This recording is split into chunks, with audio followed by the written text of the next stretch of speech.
États-Unis jamana kuntigi Donald Trump ye feere kura bolo da jagokun siratigɛ la. O la tɛnɛndon a y'a jira ko nɛgɛ min tɔgɔ acier ani aluminium kɛmɛsarada 25 bɛ fara douaniers hakɛw kan. It's a big deal. Nin ye koba de ye jagokun siratigɛ la. Nin ye Amerika soroko yiriwali daminɛ de ye. I ye jamana kuntigi ye min bɛ Ameriki nɛgɛmafɛnw sankɔrɔta, wa ne nisɔndiyara kosɛbɛ I ka baarakɛɲɔgɔnya la. Donald Trump ka ladikɛla jagokun siratigɛ la y'a jira k'a ka nin hakilina in b'a to jamana ka fɛn dilannenw bɛ yiriwa ani a bɛ sɔrɔ ko ni lakana sabati jamana kɔnɔ. Nka jamana minnu bɛ na ni nɛgɛ ye n'o ye acier ye ani aluminium ye I n'a fɔ Canada, Brésil, Mexique ani Corée du Sud a kɔlɔlɔ bɛ se u ma kosɛbɛ. 贸易战、关税战没有赢家。 Kele jagokun siratigɛ la mɔgɔ si tɛ nafa sɔrɔ a kɔnɔ. Min ka kan ka kɛ sisan an kan ka sigi ka fɔ de kɛ min tɛ ka dɔ fara douaniers ka hakɛw kan jagokɔfɛnw kan. An b'a ɲini États-Unis fɛ u ka nin kɛwale jugu in dabila, u ka politiki dabila ka bɔ sɔrɔko ni jagokun kɔnɔ. Donald Trump y'a fɔ ko ŋaniya talen in t'an n'a ka kɔnkiranw dɔrɔn cɛ, nka a jɛɲɔgɔnw fana sen b'a la bawo u ye nafa sɔrɔ États-Unis kan. We were being pummeled by both friend An juguw n'an teriw tun ye se sɔrɔ an ka tumaw dɔ la, wa an ka jamana mako bɛ nɛgɛ ani aluminium ka dilan an fɛ Ameriki yan. An kan ka jamana sini ɲɛsigi lakana ka usines yiribali sabati k'a kɛ I n'a fɔ min ɲɔgɔn ma deli ka kɛ san 10 minnu tɛmɛna.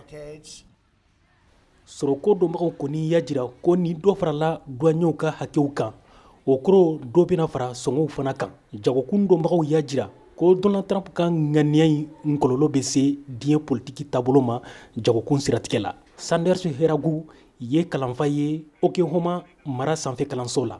It's not clear what whether this is a negotiating strategy. An t'a dɔn n'a y'a sɔrɔ nin ye kumaɲɔgɔnya feerew de ye walima a bɛna to senna de kuda ye. Yala a bɛna ɲɛsin Canada, Mexique ni Chine dɔrɔn de ma wa? Walima farajɛlatɔn jamanaw fana sen b'a la wa? Walima BRICS jamanaw b'a la wa? Ni Brésil, Russie, Inde, Chine, Afrique du Sud b'u cɛ la ani jamana 12 walima jamana 14 wɛrɛw u cɛ la.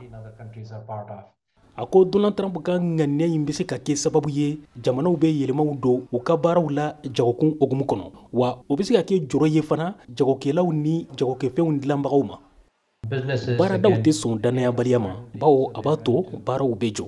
O kɔrɔ dɔ bɛ se ka bɔ u ka baaraw la fana. O waati kelen in na douaniers ka hakɛ min bɛna bɔ jagokɛfɛnw na o b'a to dɔ bɛ fara sɔngɔw kan. États-Unis baarakɛdaw ɲɛma dɔ n'u bɛ Detroit dugu la Michigan mara kɔnɔ y'u jɔrɔ jira Donald Trump ka ŋaniya in ma ka ban. Glenn Stevens ye Michauto baarakɛda ɲɛma ye. Ka sɔngɔ dɔ kɛ jagokɛfɛnw ka tancogo la a tɛna ni koɲuman ye. Donald Trump ka nin nsarati filanan kɔnɔ bɛɛ ka douaniers ka hakɛw ka ko o waleya teliya la. Douaniers ka hakɛ min bɛna bɔ nɛgɛ min tɔgɔ acier kan o bɛna fɔ tɛnɛndon. États-Unis baarakɛɲɔgɔnw kɔni y'a jira ko douaniers ka hakɛ minnu bɛna bɔ jagokɛfɛnw kan I n'a fɔ ŋaniya taara cogo min jamana kuntigi Donald Trump fɛ bɛ kɔlɔlɔ caman de lase mobili dilanbagaw ni kurun dilanbagaw ma ani Ameriki usines tɔw fana ma.